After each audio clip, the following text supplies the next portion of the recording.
Hello दोस्तों, इस video में हम लोग देखेंगे वास्तविक एवं आभासी गहराई, उत्क्रमणिता का सिद्धांत, क्रांतिक कोण और पूर्ण आंतरिक परिवर्तन। तो वीडियो में आप बने रहिए। देखिए दोस्तों, क्या होता है वास्तविक गहराई एवं आभासी गहराई। तो हम किसी तालाब में जाते हैं तो देखते हैं कि वहाँ का तली जो है थोड़ा सा ऊपर हमें दिखलाई पड़ता है, या फिर तालाब में ही कोई वस्तु है, कोई पत्थर है, वो जो है हमें ऊपर उठी हुई दिखलाई पड़ती है। तो जो वास्तविक गहराई जो होती है, यहाँ पास आपको दिखलाई पड़ रही होगी, जो एच जो है तालाब का वास्तविक गहराई है। उसी प्रकार से स्मॉल एच जो है आभासी गहराई है। तो किस प्रकार से ये गहराई हमें दिखलाई पड़ती है, तो देखिए दोस्तों, ये होता है एक्चुअल में अपवर्तन के कारण। तो अपवर्तन के कारण प्रकाश किरण जो है किसी वस्तु से हमारी आंखों में पड़ रही है ना। तो जैसे ही हमारे आंखें पड़ती है तो आप देख रहे हैं अभिलंब जो है वहां से ये प्रकाश किरण जो है अभिलंब से दूर हट जाती है अपवर्तन के नियम की वजह से। और इसी वजह से हमें जो है जब उस प्रकाश किरण को पीछे आभासी बढ़ाया जाता है ना, तो पीछे जो है वो प्रकाश किरण हमें एक दूसरी जगह मिलती हुई दिखलाई पड़ती है, और वहीं पास उस वस्तु का आभासी प्रतिबिंब हमें प्रतीत होता है। अब हमें ऐसा लगता है कि तालाब का तल या फिर कोई वस्तु जो है कम गहराई पर स्थित है, लेकिन वास्तविक में वो अधिक गहराई पर स्थित होती है दोस्तों। तो इसी प्रकार से हमें वास्तविक गहराई एवं आभासी गहराई का एहसास होता है। अब देखिए, आभासी गहराई और वास्तविक गहराई जो है किसी अपवर्तनांक पर कैसे निर्भर करता है। तो अपवर्तनांक बराबर होता है वास्तविक गहराई और आभासी गहराई, जिसे कैपिटल एच बटे स्मॉल एच से जो है हम प्रदर्शित करते हैं। अब आइए देखते हैं उत्क्रमणिता का सिद्धांत। तो क्या होता है उत्क्रमणिता? देखिए दोस्तों, उत्क्रमणिता का सिद्धांत, तो वास्तविक में उत्क्रमणिता शब्द का मतलब होता है रिवर्सिबल। क्या होता है? रिवर्सिबल। जो चीज दोबारा हो सकता है वो रिवर्सिबल कहलाता है या उत्क्रमणिता कहलाता है, और जो दोबारा नहीं हो सकता इरिवर्सिबल या अनुत्क्रमणी कहलाता है। तो यहाँ पास उत्कीर्णता का सिद्धांत अपवर्तन पे भी हमें देखने को मिलता है दोस्तों। तो किस प्रकार से अपवर्तन में हमें देखने को मिलता है, तो देखिए, एक प्रकाश किरण किस प्रकार से हवा से आकर के पानी के अंदर, मतलब एक माध्यम से दूसरे माध्यम में जा रही है, तो विरल माध्यम से सघन माध्यम में जाने की वजह से वो प्रकाश किरण अभिलंब से क्या हो जा रही है, अभिलंब की ओर झुक जा रही है। यहाँ पास आपको दिखलाई पड़ रही होगी। और उसके बाद वो जा रही है कांच में, तो कांच में जाने पर और वो जो है अभिलंब की ओर झुक जा रही है। परंतु जब फिर से वो हवा में बाहर आती है ना, तो जितने अंश का कोण बनाकर, मतलब जितने अंश का आपतन कोण बनाकर वो पानी के अंदर गई थी, उतने ही अंश का कोण बनाकर वो हवा के बाहर आ जाती है दोस्तों। तो यही कहलाता है उत्क्रमणिता का सिद्धांत, जिसके अंतर्गत आपतन कोण जितने अंश का बना हुआ था, है ना, उतने ही अंश का आप देखेंगे बाहर निकलने पर जो निर्गत कोण जो बन रहा है ना, उतने ही अंश का बाहर निकलने पर जो निर्गत कोण जो बन रहा है ना, वो भी उतने ही अंश का हमें दिखलाई पड़ रही है दोस्तों। इसे निर्गत कोण कहा जाता है और इसे कहा जाता है आपतन कोण। तो ये होता है उत्क्रमणिता का सिद्धांत। अब आइए देखते हैं क्रांतिक कोण एवं पूर्ण आंतरिक परिवर्तन के बारे में।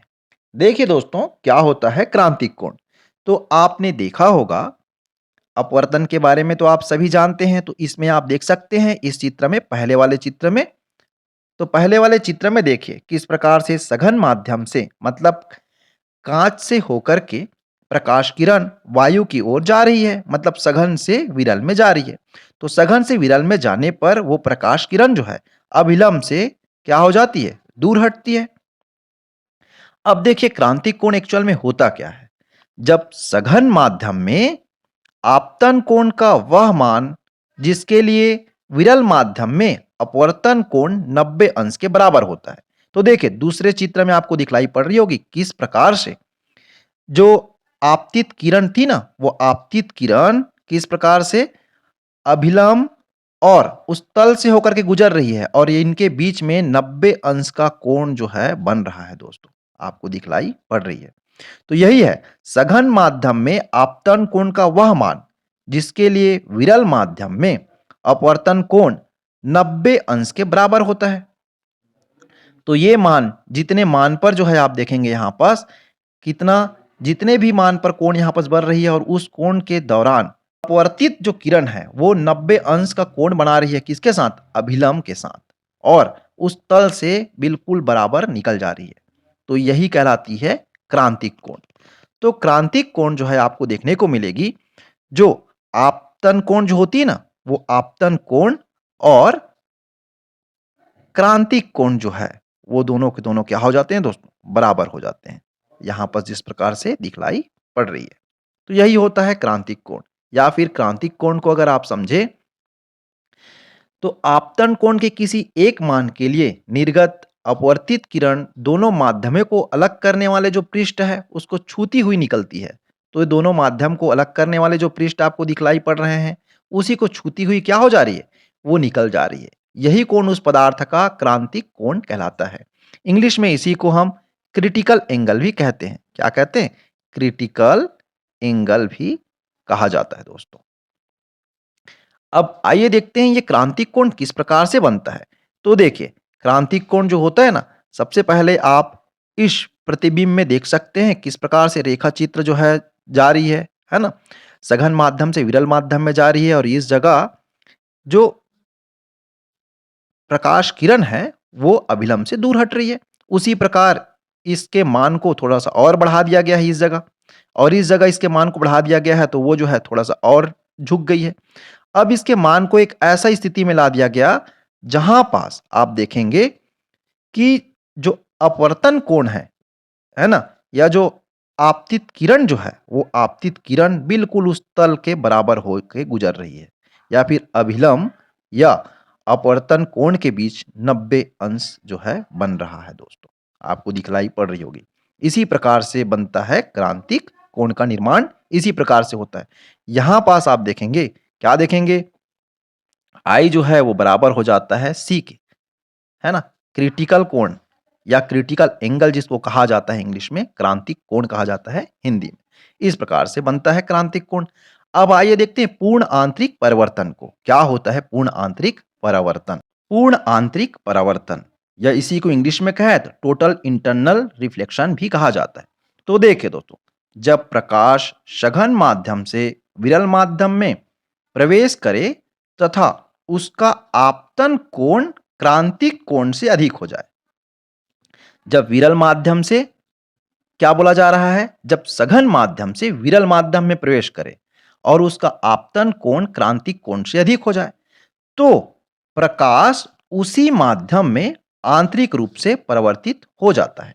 इसे पूर्ण आंतरिक परावर्तन कहते हैं। तो आप देख पा रहे होंगे किस प्रकार से यहां पास प्रकाश किरण जा रही है। यह है सघन माध्यम और ऊपर है विरल माध्यम। तो एक ऐसा कोण बना करके वो जो है सघन माध्यम से विरल माध्यम की ओर जा रही है, परंतु ये जो मान है, ये मान जो है क्रांतिक कोण से अधिक हो जा रही है। आपतन कोण, ठीक। अब आपतन कोण जो है क्रांतिक कोण से अधिक हो जाने पर आप देख रहे हैं किस प्रकार से अपवर्तन कोण जो है ना, वो फिर से कम होकर के कहाँ आ जा रही है? वो फिर से सघन माध्यम में ही अपवर्तित किरण लौट जा रही है। तो यही कहलाता है पूर्ण आंतरिक परिवर्तन, क्योंकि वो दूसरे माध्यम में जा ही नहीं पाई दोस्तों यहाँ पास, और पूर्ण रूप से सघन माध्यम से प्रकाश किरण निकल रही थी वो वापिस सघन माध्यम में लौट गई। इसी कारण इसे पूर्ण आंतरिक परिवर्तन कहा जाता है। पूर्ण आंतरिक परिवर्तन के कई उदाहरण जो है हमको वर्तमान में और दुनिया में हमको देखने को मिलता है। आइए उसी के बारे में समझते हैं। तो देखिए दोस्तों, एक तो पूर्ण आंतरिक परिवर्तन का जो है, आप बुलबुला देखे होंगे पानी के अंदर और आपको बुलबुला चमकते हुए दिखलाई पड़ता है। तो वास्तविक में वो बुलबुला चमकते हुए इस वजह से दिखलाई पड़ता है क्योंकि उसमें पूर्ण आंतरिक परिवर्तन होता है दोस्तों। अब देखिए, ये जो टब है ना? ये टब जो है पानी से पूरा कंप्लीट भराया हुआ है और वहाँ एक टेस्ट ट्यूब हमने लिया हुआ है। उस टेस्ट ट्यूब के अंदर क्या है? हवा है। वो खाली है वो टेस्ट ट्यूब, ठीक? अब पूर्ण आंतरिक परिवर्तन के वजह से क्या होगा? पूर्ण आंतरिक परिवर्तन एक प्रकाश किरण जो है जाती है और उसमें वो उस हवा वाले स्थान पे अंदर ना जाकर के बाहर से ही लौट जाती है पूर्ण आंतरिक परिवर्तन की वजह से। और इस जगह हमारा आंख जो है उसको देख रहा है दोस्तों, और इस जगह से हम दिखलाई पड़ता है तो क्या होता है? हमको ऐसा प्रतीत होता है वो टेस्ट ट्यूब जो है ना, चांदी के जैसे चमक रहा है, ऐसा हमको दिखलाई पड़ता है और ये इसी वजह से होता है, पूर्ण आंतरिक परिवर्तन उसमें हो रही होती है। अब देखते हैं मृग मरीचिका के बारे में। मृग मरीचिका या मृग तृष्णा ये शब्द जो है क्यों आया? तो बताया जाता है दोस्तों, ऐसी जगह अनजान जंगल जहाँ रेगिस्तान का जंगल हो और हिरन जो है ना, वहाँ दूर से जब देखता है तो उसको दूर में पानी दिखलाई पड़ता है, प्रतिबिंब दिखता है पेड़ों का। और वो दौड़ते-दौड़ते वहाँ जाता है तो वहाँ पानी नहीं होता और उसी प्रकार पानी की तलाश में क्या हो जाता है, वो प्यासा ही मर जाता है। इसी वजह से इसे मृग तृष्णा या मृग मरीचिका नाम दिया गया है। अब देखिए एक व्यक्ति जो है ऊँट से जाते रहता है और उसको दूर में किस प्रकार से प्रतिबिंब जो है पेड़ों का दिखलाई पड़ता है, जैसे वहाँ नीचे कोई तालाब स्थित हो। तो देखिए इस पेड़ पे आप देखेंगे यहाँ एक अभिलंब है। वैसे ही क्या होता है, जब गर्मी के दिनों में नीचे का जो वायु होता है ना, वो नीचे का जो वातावरण होता है जैसे ज़मीन के पास वाला वो ज़्यादा गर्म होता है, उससे ऊपर उठते हैं तो और कम गर्म होते जाता है। ऊपर आते-आते गर्मी जो है वो कम होते जाती है। इसका मतलब नीचे जो है किसके जैसे व्यवहार करता है? नीचे जो है वो विरल माध्यम के जैसे व्यवहार करता है और ऊपर जो है सघन माध्यम के जैसे व्यवहार करता है। तो आप सभी जानते हैं, जैसे ही विरल माध्यम से सघन माध्यम में कोई प्रकाश किरण जाती है तो वो अभिलंब की ओर झुक जाती है। तो देखिए दोस्तों यहाँ पास विरल माध्यम से नीचे जो है सघनता बढ़ते जा रही है ना, तो ये जो है प्रकाश किरण अभिलंब की ओर झुकते जा रही है। उसके बाद फिर नीचे आए, फिर यहाँ पास झुक गई, ठीक है, यहाँ फिर झुक गए। अब यहाँ पास आपको दिख रही होगी, इस जगह आपको दिख रहा है कि किस प्रकार से अपवर्तन के वजह से फिर जब हम देखते हैं उसको, तो फिर प्रकाश किरण जब ऊपर जा रही है तो क्या होते जाएगी? अब इस जगह विरल माध्यम में पहुँचते जा रही है भई, ध्यान दीजिएगा। अब विरल माध्यम में पहुँचते जा रही है, तो वो प्रकाश किरण किधर जाते जाएगी? वो प्रकाश किरण अभिलंब से दूर हटते जाती है और वो जाते-जाते हमारे आँखों पे पड़ती है और उसको प्र प्रकाश किरण को पीछे बढ़ाया जाए तो किसी एक जगह ऐसा दिखलाई पड़ता है जैसे वहाँ पास उस वृक्ष का प्रतिबिंब बन रही हो और इसी वजह से हमें वो तालाब के जैसे दिखलाई पड़ता है। इसी कारण दोस्तों ये प्रकाश के अपवर्तन के वजह से होता है, जिस वजह से हमें एक्चुअल में वहाँ पास पानी होता नहीं है, लेकिन पानी के जैसे पेड़ पेड़ जो है वहाँ पास दिखलाई पड़ रहा है, ऐसा हमें प्रतीत होता है। इसी वजह से इसे मृग तृष्णा या मृग मरीचिका भी कहा जाता है। आप लोग गर्मी के दिनों में जब रोड में जाते होंगे, निकलते होंगे, तो दूर में जो आप देखते हैं ना पक्की सड़क, उसमें जो है ऐसा दिखलाई पड़ता है जैसे पानी बिछा हुआ है, तालाब है, ऐसा दिखलाई पड़ता है, आप लोगों ने देखा होगा। वो एक्चुअल में होता है अपवर्तन के कारण। किस वजह से होता है? अपवर्तन के वजह से ही जो है वो ऐसा दिखलाई पड़ता है दोस्तों। तो ये वीडियो आपको अच्छी लगी है तो इस वीडियो को लाइक कर दीजिए और चैनल में पहली बार हैं तो इसे आप सब्सक्राइब कर दीजिए। Thank you.